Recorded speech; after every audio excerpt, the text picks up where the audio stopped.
Hey guys, welcome to the channel. In this video we're going to be talking about the Ford Performance Tune. Now I installed this tune on a Big Bend 4-door Sasquatch package with the 2.3 liter motor. And I also did a dyno run. I went to a Whole Shot Performance in Rancho Cordova and did a dyno run before and after the tune. So I'm going to be going over my thoughts and impressions and the dyno results, as well as a few issues that arose and how to overcome them with your install. Stay tuned.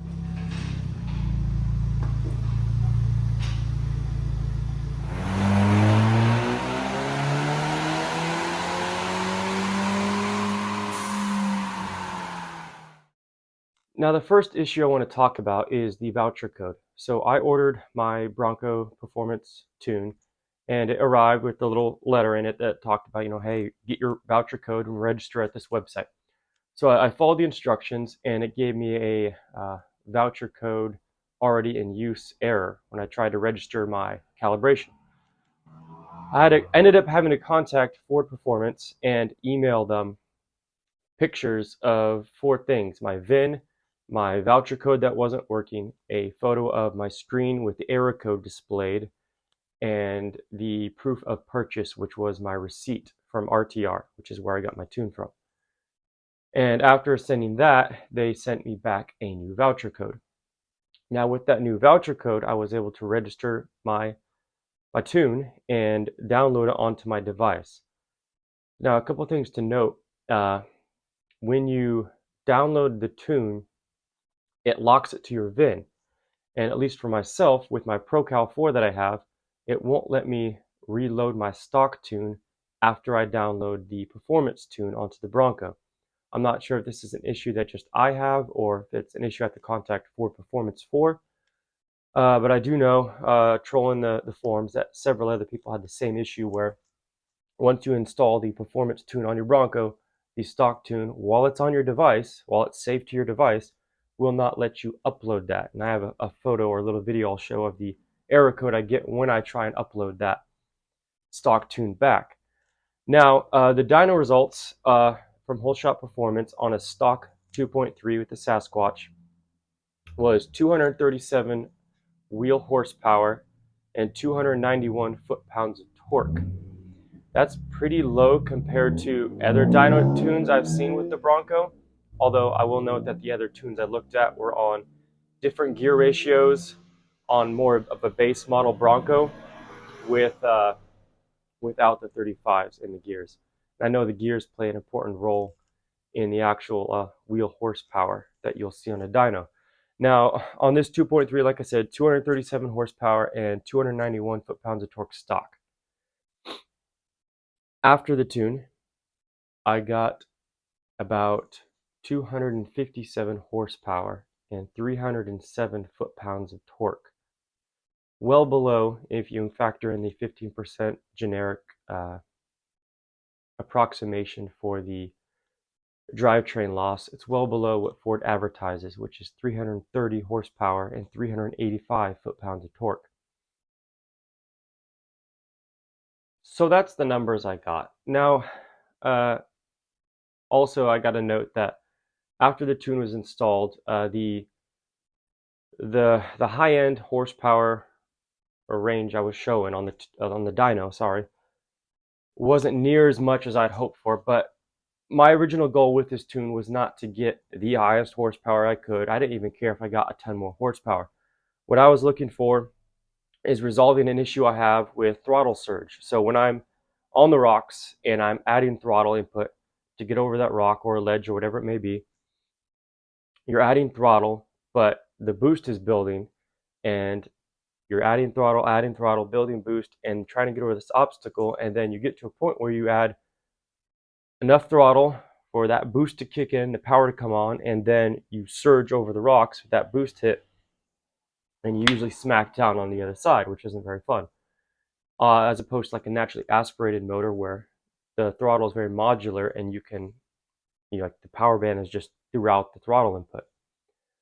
So the thing that this tune did for me, which I really wanted and I got, is it shifted that power band lower down the spectrum, adding 40 horsepower, 40 foot-pounds of torque more on the low end versus all the power being on the high end. So, for example, if you got a graph, and I'll show a graph of the actual tune, but like the original power band, for example, is gradual.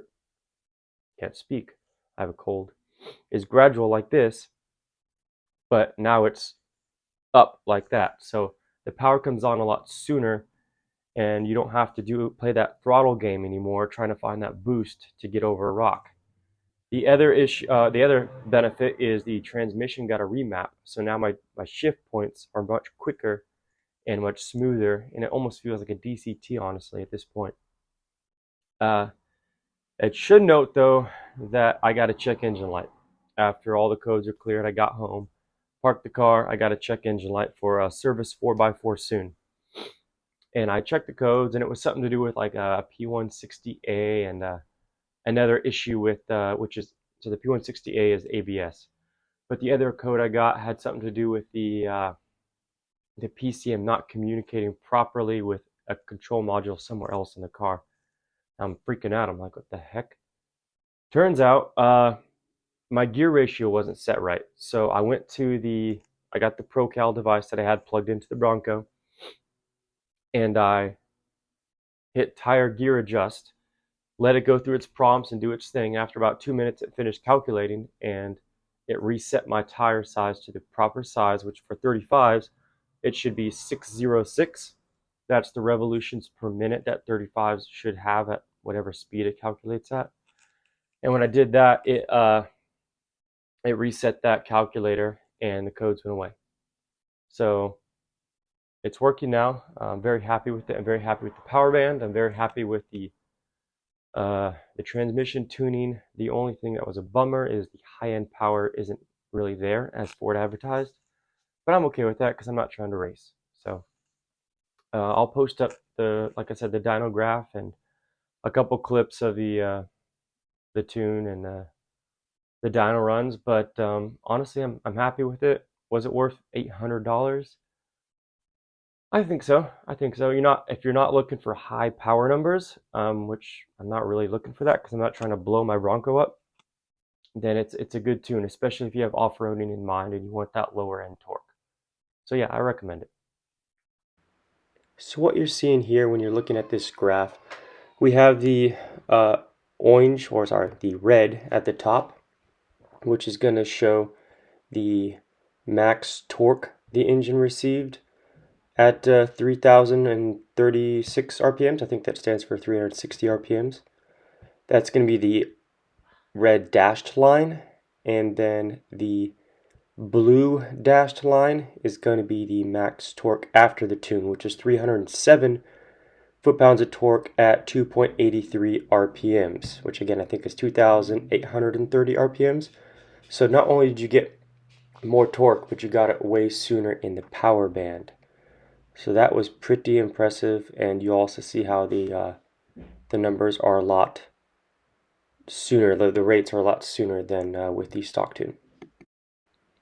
And you'll also see, if you're looking at the bottom solid lines, the green line is going to be the stock engine power, the horsepower, and the orange solid line is going to be the tuned power output. And you see it starts way sooner in the RPMs and climbs a lot quicker and ends up peaking about 20 horsepower higher at max RPMs.